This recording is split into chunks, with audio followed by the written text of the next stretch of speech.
Ser podcast. ¿Atso? Sí, maestro. Para dominar la naturaleza, debemos aprender a obedecerla.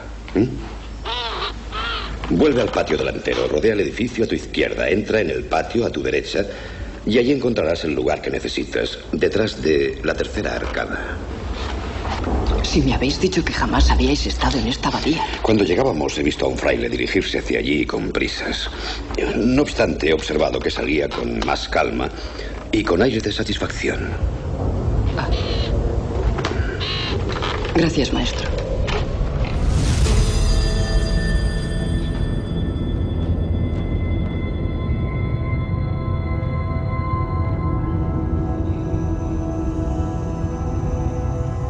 Es un fragmento de la película El nombre de la rosa del año 1986, el comienzo de la película, basado en la genial novela de Umberto Eco, publicada 6 años antes con el mismo nombre.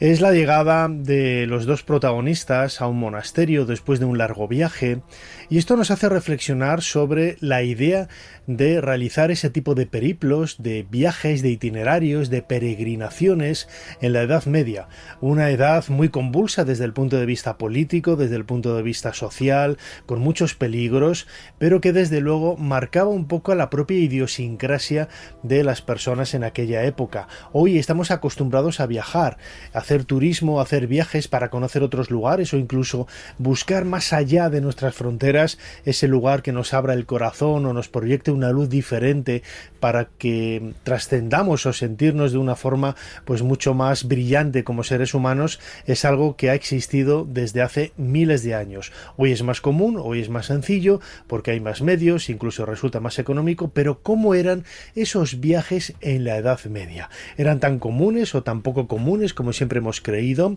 Bueno, pues nuestro compañero Fermín Agustí ha hablado con Anthony Bale. Anthony Bale acaba de publicar con Ático de los Libros un libro, una obra maravillosa que recomendamos desde aquí, Guía de viajes por la Edad Media, en donde vais a conocer todos los entresijos que rodean a un viaje característico en esta época, pues a partir del siglo VIII, más o menos hasta el siglo XV, y que marca, como decía, la forma de pensar, la forma de trascender de muchas personas. Anthony Bale nos cuenta cómo es esa guía de viajes por la Edad Media.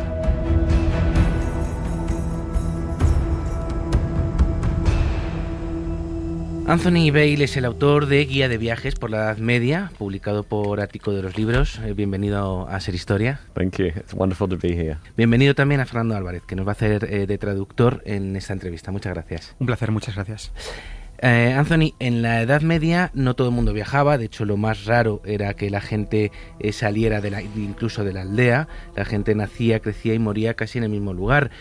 ¿Cómo se entendía el concepto de viaje en aquella época? One of the ideas behind the book Sí, una de las ideas que sustenta mi libro es desmontar esta idea común de que la gente viajaba poco en la Edad Media. Lo cierto es que viajaba mucho. Al final, mi definición de viaje, un viaje es, digamos, un trayecto que se decide hacer para llegar a un motivo y que se decide hacer por cualquier razón. Es algo diferente de, por ejemplo, lo que son las migraciones u otro tipo de desplazamientos, llámese cambiar de casa, llámese vagabundeo. Y en este sentido, pues es un tipo el viaje está apoyado por una infraestructura que permite el viaje.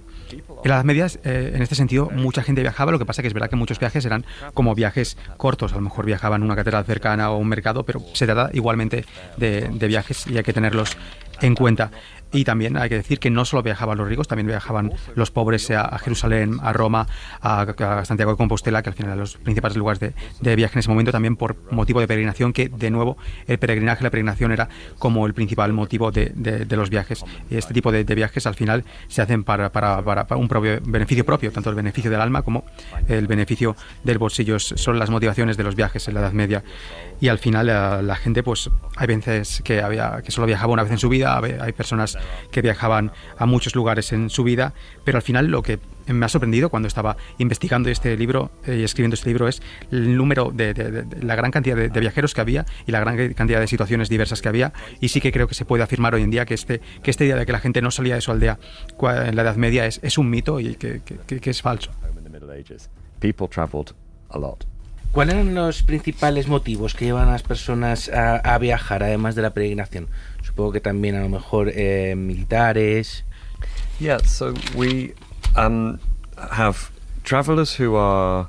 Sí, algunos de los viajeros eran soldados, otros diplomáticos, otros espías. De hecho, esto de que viajaran como espías es relativamente común y cuando pues escriben sus diarios a veces lo escriben como una especie de informe de inteligencia, por así decirlo. Luego, por supuesto, también estaban los viajes de los misioneros con el motivo de convertir a otros pueblos al cristianismo, y luego también estaban los viajes que los comerciantes hacían pues para descubrir nuevos productos o abrir nuevos mercados. Este tipo de viajes pues se podría decir que estaban motivados por la economía de mercado.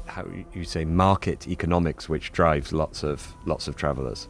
Often these identities become sí, también este tipo de identidades se mezclaban. A lo mejor en un solo viajero pues podía ser varias cosas a la vez, podía ser un peregrino y un comerciante, podía ser un embajador y un mercader al mismo tiempo.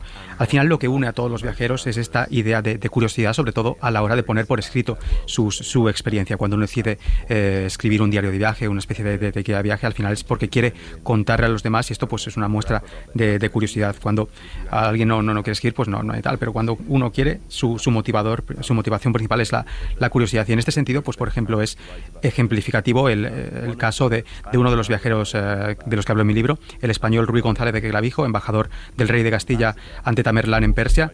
Y bueno, pues él iba como embajador allí y escribe, sí, de sus motivos como embajador, pero también escribe de las muchas maravillas que encontró allí en Persia. Así que encontramos toda esta variedad de perspectivas pues en sus escritos y en las motivaciones de los viajeros. ¿Cómo eran estos viajes? Por ejemplo, en el caso de la peregrinación a Santiago de Compostela, Jerusalén, Roma, ¿cómo era esta experiencia? ¿Cómo viajaban? It was usually terrible. That's the short answer. Sí, bueno, la respuesta rápida es que solía ser terrible la experiencia de los viajeros. La mayoría de ellos se quejan y además muchos esperaban pues morir en el viaje. Desde luego pues era algo... lo más difícil para los viajeros era la propia experiencia del viaje. Al final, cuando se está en el barco o cuando se está en camino, pues pueden ocurrir diversas situaciones, pueden ocurrir situaciones de que falte dinero, problemas de salud, de higiene, etcétera.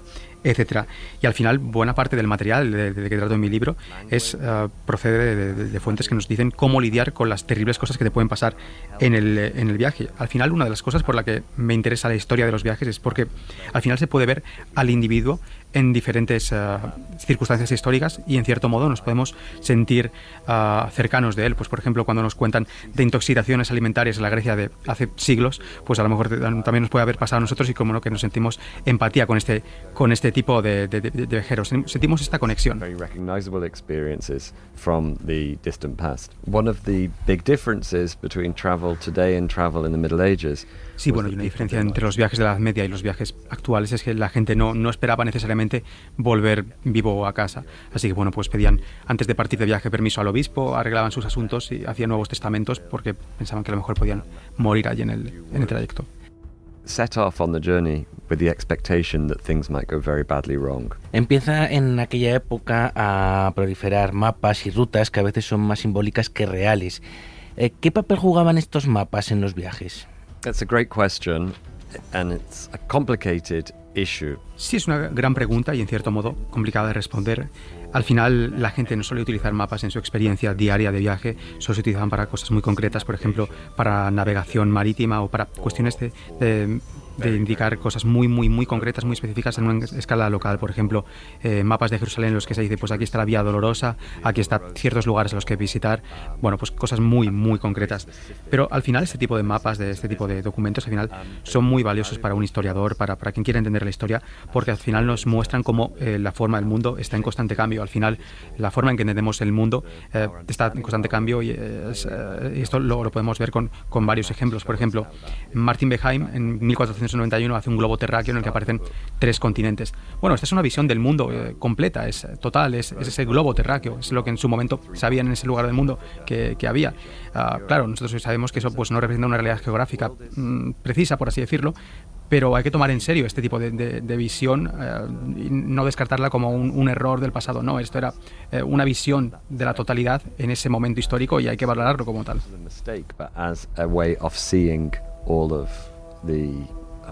planet. Uno de los elementos más identificativos del viajero es el regresar a su lugar de partida, ¿no? A su casa. ¿Era común que la gente regresara o permanecían ya fuera de su lugar? Most people who write about their experiences of travel. Sí, desde luego una cosa está clara. La mayoría de los que escriben pues han vuelto a casa.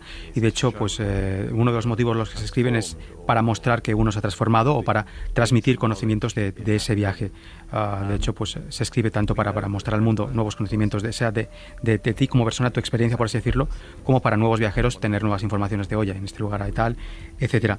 Y bueno, sí que sabemos casos de personas que se asentaron y fundaron nuevas vidas en sus destinos, en otros lugares distintos del de su nacimiento, tras viajar. Y gente que se aculturó perfectamente a otras culturas. Por ejemplo, uno de los casos es el de un ruso, Afanasiy Nikitin, que bueno, pues se fue a Persia como mercader. Allí se convirtió al musulmán, al islam, y después acabó yendo a la India.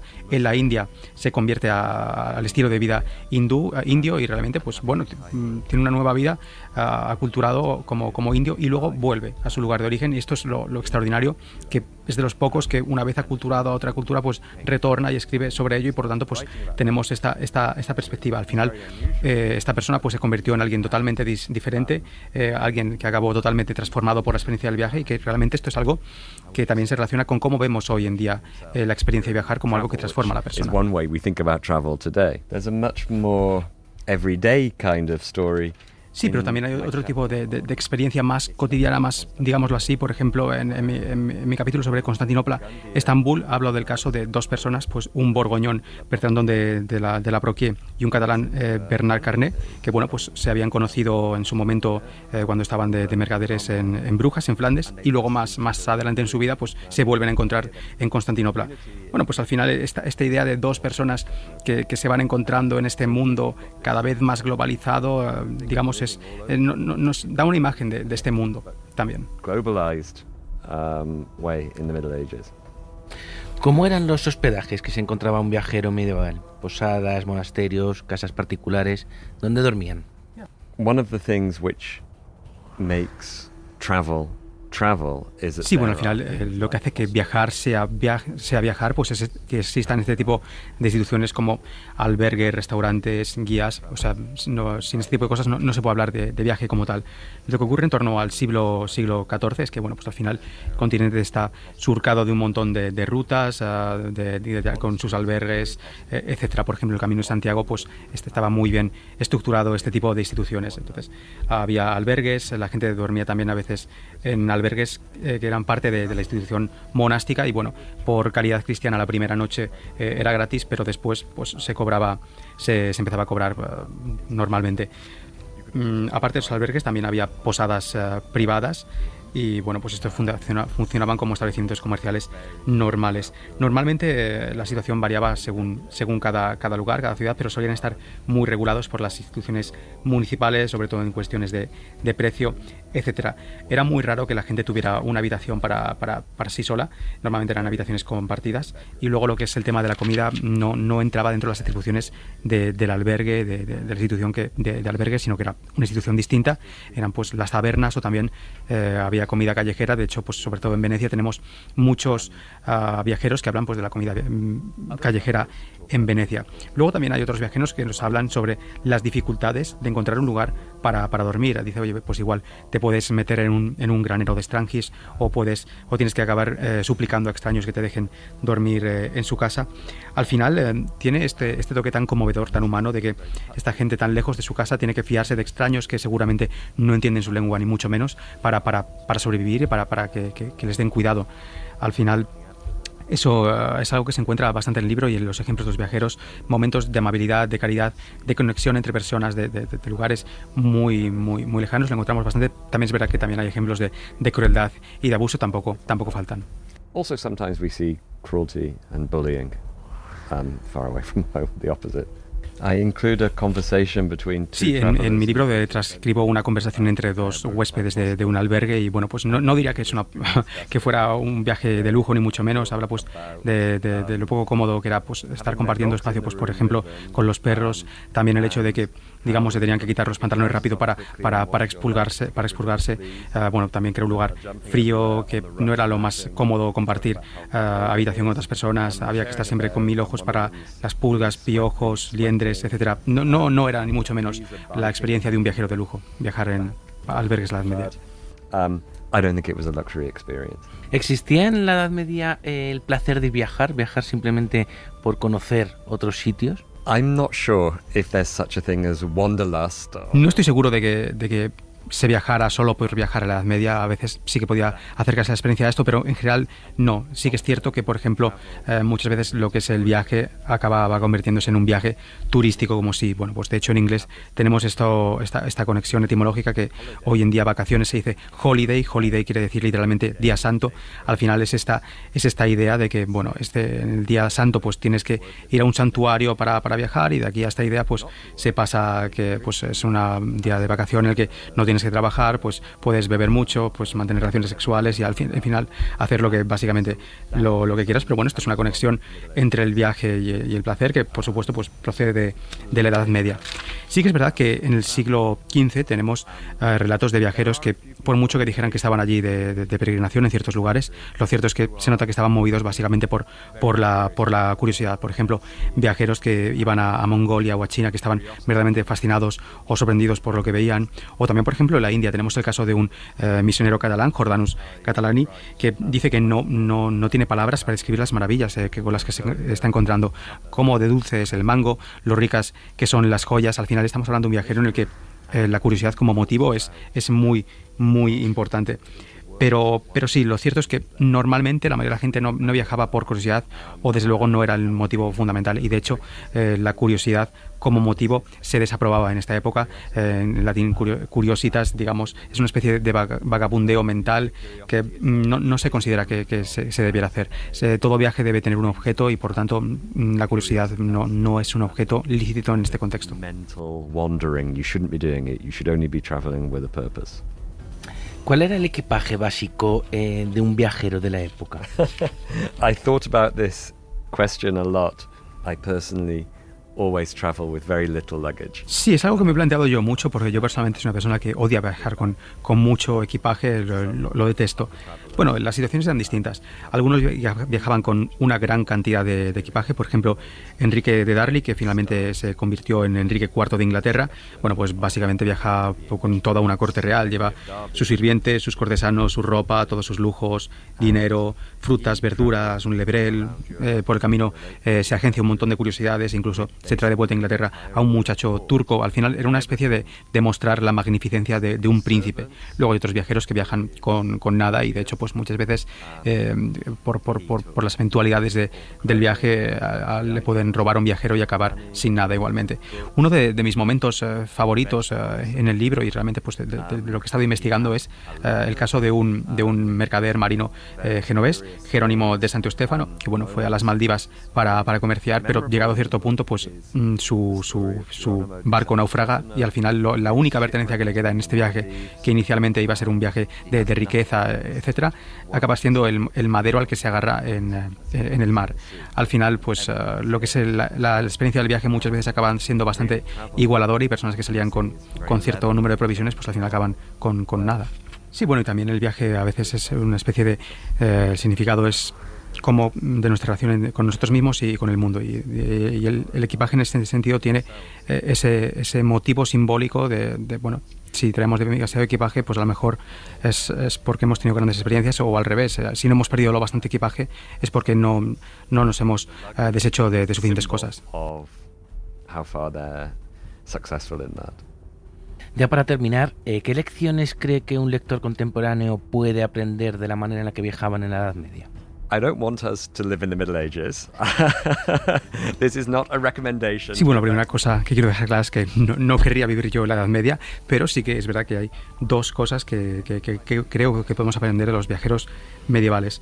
Sí, pues la primera cosa es que los viajeros medievales estaban sorprendentemente abiertos a la diferencia, incluso cuando encontraban cosas que podían ser chocantes o diferentes, pues las abrazaban y intentaban entenderlas e interactuar con ellas. Nosotros como viajeros modernos, pienso que el turismo moderno tiende a una experiencia más bien homogénea. Por ejemplo, yo estoy ahora en Madrid, pues puedo, si quisiera, ir a unas tiendas que son básicamente las mismas de Londres, restaurantes que son básicamente los mismos de Londres, sin experimentar la madrileñidad, por así decirlo. Creo que parte de la experiencia del viaje es abrazar la diferencia, y en este sentido los medievales tienen algo que enseñarnos. Y luego otra cosa es la experiencia de la velocidad. La velocidad de los viajes hoy en día pues es muy grande, se hacen en muy poco tiempo, mientras que los viajes de la Edad Media llevaban mucho tiempo. Piensa que, por ejemplo, viajar de Venecia a Cafa en el Mar Negro pues son 50 días. Al final, cuando estos viajes se hacen un tiempo tan largo, pues el tiempo se condensa, y al final pues por ejemplo prestas atención a cosas que en otro contexto igual no prestarías atención. Por ejemplo, olores únicos de un lugar, cómo el tiempo meteorológico pues puede arruinarte el viaje por completo según qué lugar. Te puedes hacer, y por ejemplo en mi libro pues hay casos de viajeros que se hacen amigos de perros y gatos en las circunstancias más extrañas, y también que debido a que en muchos casos tenían que esperar largo tiempo en cierto lugar porque el viaje se había retrasado, bueno, pues esta experiencia de la espera creo que es importante nosotros que la valoremos desde la modernidad. Creo que esperar es útil y que aporta algo a nuestras vidas que muchas veces están demasiado aceleradas. Pues Anthony Bail, autor de Guía de Viajes por la Edad Media, publicada por Ático de los Libros. Muchísimas gracias por habernos acompañado en Ser Historia. Thank you so much. Y muchas gracias también, Fernando Álvarez, por hacer de traductor. Un placer, gracias a vosotros. Para no perderte ningún episodio, síguenos en la aplicación o la web de la SER, Podium Podcast o tu plataforma de audio favorita.